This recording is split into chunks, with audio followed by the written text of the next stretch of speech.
በከተማ ውስጥ አስፈሪና እንግዳ የሆኑ ድንገተኛ ሞቶች እየተከሰቱ ነው። ሁኔታው ግራ የሚያጋባው ደግሞ አንድ ደብዳቤ ወደ አንድ ቤት በደረሰ ቁጥር ደብዳቤውን ያነበበው ሰው ወዲያው ሕይወቱ ማለፉ ነው። ፖሊሶች ምንም አይነት ፍንጭ ማግኘት አልቻሉም። ታዋቂው መርማሪ ማሁልና ረዳቱ አሊያ ይህንን ሚስጥር መፍታት ይችላሉ? መልእክት አድራሽ ማሁል ጋር በጣም አስቸኳይ መልእክት እንደመጣለት በመግለጽ ማሁልን ያሳውቀዋል።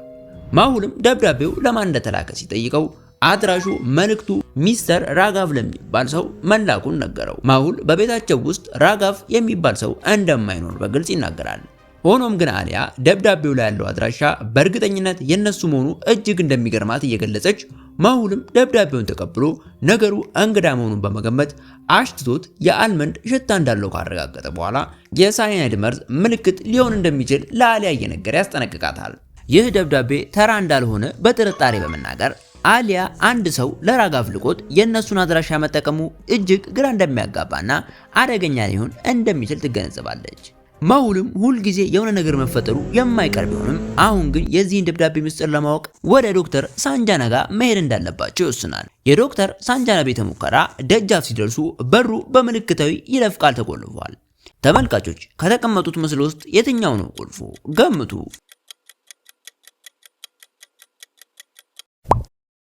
ማሁልም ቁጥር 4ን በመጫን በሩ ይከፈትለታል። ምክንያቱም ሌሎቹ ምስሎች የተፈጥሮ ሰማይ አካላት ሲሆኑ ሳተላይቱ ግን ሰው ሰራሽ ነበር። በዛ ምክንያት በሩ ይከፈትላቸዋል። በቤተ ሙከራው ውስጥ ዶክተር ሳንጃና አንዱን ተጎጂ መረመረች። ምንም አይነት የመቁሰልና የመርዝ ምልክት ሳይታይበት እንዴት ሊሞት እንደቻለ በመገረም ትናገራለች። ይህ ሟች ከዚህ ቀደም የተገደለ ሰው በመሆኑ እና በዚህ ወር ውስጥ ብቻ 5 ተመሳሳይ ሁኔታዎች ማየቷን ትገልጻለች። አሊያም 5 ሰዎች መሞታቸው ነገሩ በአጋጣሚ የመጣ ሳይሆን ሆን ተብሎ የተደረገ መሆኑን ትገነዘባለች። ዶክተር ሳንጃናም ተጎጂዎቹ መጀመሪያ ላይ ሙሉ በሙሉ ጤነኛ ቢመስሉም ከጥቂት ቀናት ውስጥ ግን ሕይወታቸው ማለፉን በማረጋገጥ የማሁልን ጥርጣሬ ታጠናክራለች። ማሁል ሁሉም ነገር መደበኛ ቢመስሉም ሞቶቹ እንዴት ሊከሰቱ እንደቻሉ እያሰላሰለ ሳለ የያዘውን ደብዳቤ ለዶክተር ሳንጃና በማሳየት የአልመንድ ሽታና ደብዛዛ ጽሑፎች ስላሉት መርዝ መሆኑን እንድታረጋግጥለት ይጠይቃታል። ዶክተር ሳንጃናም ደብዳቤውን በጥልቀት መመርመር ስትጀምር በላዩ ላይ የኬሚካል እድፎች እንዳሉበት ካረጋገጠች በኋላ ይህ መርዝ በጣም ብርቅ የሆነ ሰው ሰራሽ መርዝ መሆኑን እና ከቆዳ ጋር ሲነካካ ወደ ደም ውስጥ እንደሚሟሟ በኋላም ስለሚተን ማንም ሊጠረጥረው እንደማይችል ታስረዳለች። ማሁልም ይህ ደብዳቤ ከሞቶቹ ጋር በቀጥታ የተያያዘ መሆኑን ይገምታል። በከተማዋ ሌላ ግድያ በተመሳሳይ ሁኔታ ተፈጽሞ ጉዳዩ ይበልጥ አሳሳቢ እየሆነ መጥቶ ሳለ የመርማሪዎች ማህበር ለማሁል አንድ ፖስታ ይልካሉ። አሊያም መርማሪዎቹ የት እንዳሉ በማወቃቸው እየተደነቀች ስትናገር ማሁል ግን ከማህበሩ ደብዳቤ በመጣ ቁጥር ጉዳዩ ይበልጥ ሚስጥራዊና ከባድ እንደሚሆን ያውቃል። ይህ የምርመራ ጉዳይ ኤ+ ደረጃ የተሰጠው ቅድሚያ የሚሰጠው ጉዳይ ሲሆን እስካሁን ከ7 በላይ ሰዎች በተመሳሳይ ሁኔታ በባዶ ደብዳቤ ደርሷቸው መገደላቸውን ያሳያል። በፖስታ ውስጥም የሟቾች ዝርዝር እና ደብዳቤዎች የተላኩባቸው ቦታዎች ተያይዘው የመጡ ሲሆን ማሁል ደብዳቤዎቹ ምስጢራዊ ጽሑፍ ሳይኖራቸው እንደማይቀር በመገመት ዶክተር ሳንጃና ምስጢሩን እንድታወጣለት ያዛታል።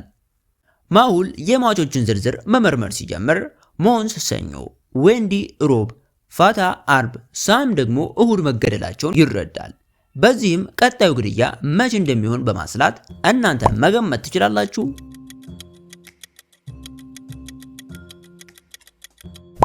ግድያው በአንድ ቀን ልዩነት ስለሚፈጸም ቀጣዩ ግድያ ማክሰኞ እንደሚሆንና ስሙ በት የሚጀምር ሰው እንደሚሆን ይደረስበታል። ማሁልም በተጨማሪ ግድያዎቹ የሚፈጸሙባቸው ቦታዎች ቅርጽ በማየት መጀመሪያ ክብ፣ ከዚያ 3 ማዕዘን፣ ቀጥሎ 4 ማዕዘን እንደነበሩና ቀጣዩ 5 ማዕዘን ቅርጽ ባለው ቀጠና ውስጥ እንደሚሆን ይተነብያል። ዶክተር ሳንጃና የምርመራ ውጤቱን ይዛ በመምጣት ማሁል እንደገመተው ደብዳቤው ባዶ እንዳልነበረና ሁሉም ሟቾች የአንድ ኮሌጅ ተማሪ እንደሆኑ ትገልጽለታለች። ደብዳቤው ላይ ያለው ምስጢራዊ ጽሑፍ ያደረጋችሁብኝን ሁሉ ዋጋ ትከፍላላችሁ የሚል መልእክት እንደያዘ ስትነግረው ማሁል ወዲያውኑ መረጃውን ይዞ ወደ ኮሌጁ ያመራል። ማሁልና አሊያ ወደ ኮሌጁ በመሄድ ስለ ተጎጂዎቹ ቡድን መረጃ ለማግኘት የድሮ ፋይሎችን መመርመር ይጀምራሉ። አሊያም በመጨረሻ አንድ የቡድን ፎቶ በማግኘት እነዚህ ሰዎቹ የቅርብ ጓደኛሞች እንደነበሩ ታረጋግጣለች። ማሁል ፎቶውን ሲመለከት ከ5ቱ ጓደኛሞች ውስጥ 4ቱ መሞታቸውና ብቻ መቅረቷን ያስተውላል። አሊያ የቀረችው ልጅ ስሟ ቲያ ሻርማ እንደሚባልና ቀጣዩ ኢላማ እሷ መሆኗን ስትናገር ማሁል ዛሬ ማክሰኞ በመሆኑ ግድያው ዛሬ ሊፈጸም እንደሚችል በመገመት በፍጥነት ወደ ቤቷ እንዲሄድ ይወስናል። እያንዳንዱ ሰከንድ ለቲያ ህይወት ወሳኝ በሆነበት ቅጽበት ቲያ በሞትና በሕይወት መካከል ትገኛለች። እነ ማሁልም ሲደርሱ ልክ ቲያ ደብዳቤውን ልትከፍተው ስትል ማሁል ደርሶ እንዳትከፍተው ይጮህባታል። ማሁልም በሰዓቱ ደርሶ ደብዳቤውን ከእጇ ላይ በማስጣል ደብዳቤውን ብትከፍተው ኖሮ ዛሬ ሌላ አስክሬን ይኖር እንደነበር በማስረዳት ይገልጽላታል። ቲያ ከሞት ብትተርፍም ይህንን ሁሉ ግፍ የሚፈጽመው ማን እንደሆነ ግን አልታወቀም።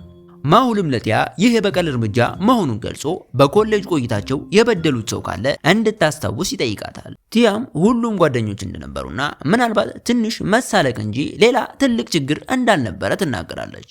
ነገር ግን ማሁል ፎቶ ላይ ያለውን ሌላ ሰው ማሳየት ማን እንደሆነ ይጠይቃታል። እሷም ግለሰቡ ቲም እንደሚባልና ኮሌጅ እያሉ ያሾፉበት እንደነበር፣ እሱ ግን በጣም ዝምተኛም እንደነበር ትገልጻለች። ማሁልም የቲምን ፎቶ ተመልክቶ የእነሱ ቀልድ ለቲም ከባድ የልብ ቁስል ሳይሆን እንዳልቀረ በመገመት ቲም በሁሉም ላይ በቀል እየወሰደ መሆኑን አረጋግጦ አድራሻውን በአስቸኳይ መፈለግ ጀምራል።